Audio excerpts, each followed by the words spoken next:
নামাজ 5 ওয়াক্তের ফরজ। আল্লাহ রাসূলের হাদিস, যার নামাজ নেই তার মধ্যে ইসলাম নেই, যার নামাজ নেই তার মধ্যে ইসলাম নেই। আপনি আর পর কি করবেন ওটা আপনি ভাবেন, আপনার ব্যাপারটা। হে আমার যুবকরা, অনুরোধ করে বলে যাচ্ছি, আজ ফজর থেকে নামাজ কাজা করো। পৃথিবীর যে কোনো কোনায় থাকো, নামাজকে বলো না কাজ আছে, কাজকে বলো আমার নামাজ আছে। আজকে দুঃখ লাগে, আপনি গোধনপাড়া বাজারে পাবেন, শেখপাড়া বাজারে 4 ঘন্টা 5 ঘন্টা দোকানে বসে আড্ডা মারছে। নামাজিরা যদি তাদেরকে দাওয়াত দেয়, ভাই নামাজ পড়িস না কেন, তাদের উত্তর, আমরা সময় পাই না, কাজে ব্যস্ত। অথচ বিকেল 3:30টায় আসরের আগে চায়ের দোকানে বসেছে হারামখোর, সন্ধ্যে 7টায় বাড়ি যাচ্ছে, আসর আর মাগরিবটা ওখানে কাটিয়েছে। ঠিক বললাম না ভুল বললাম? এরপর এক শ্রেণীর মুসলিম এমন আছে, তারা নামাজ তো পড়েই না, তারা কি বলে জানে, আমরা নামাজ না পড়তে পারি কিন্তু ঈমানটা আমাদেরই ঠিক আছে। এরকম মাল আছে না নাই? গাদা আছে, নামাজ না পড়তে পারি, ঈমান আমারই ঠিক আছে।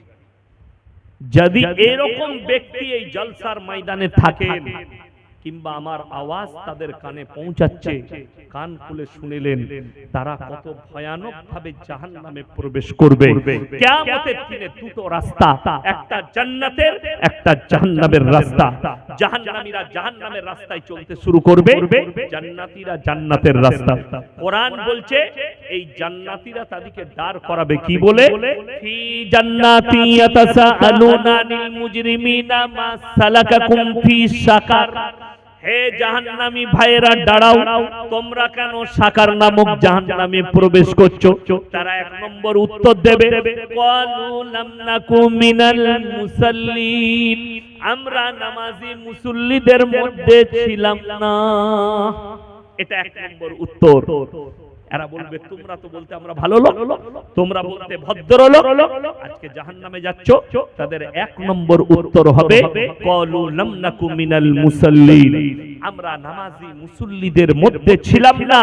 ওয়ালাম নাকু নুতিমুল মিসকিন, আর আমরা মিসকিনকে খানা খাওয়াইতাম না, তাই আল্লাহ আমাদেরকে জাহান্নামে পাঠিয়েছে।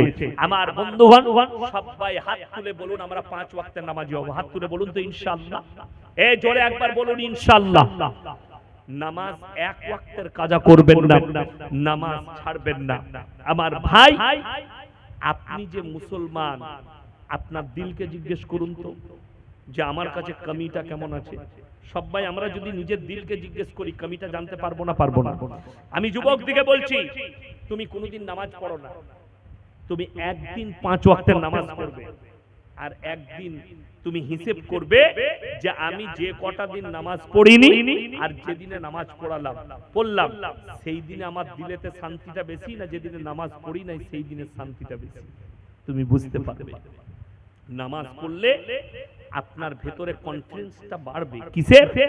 আমি নামাজি, আমার ভয় নাই, আমি জান্নাত পাবো, আমি ভালো, আমি জান্নাত পাবো। শুনেলেন, কিয়ামত করিবান, কিয়ামত কাছে চলে এসেছে। কিয়ামতের আলামতগুলো প্রকাশ পেতে শুরু করে দিয়েছে। যদি বলেন কই, আপনারা বুঝতে পারবেন।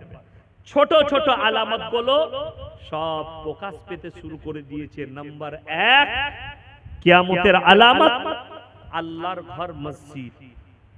সেখানে তখন দুনিয়াদারির কথা হবে, জানবে কিয়ামত কাছে। এখন দুনিয়াদারির কথা হয় না? হয় না? জুম্মার দিনে মসজিদে ইমামের খুতবা চলছে আর গল্প চলছে। ঠিক বললাম না?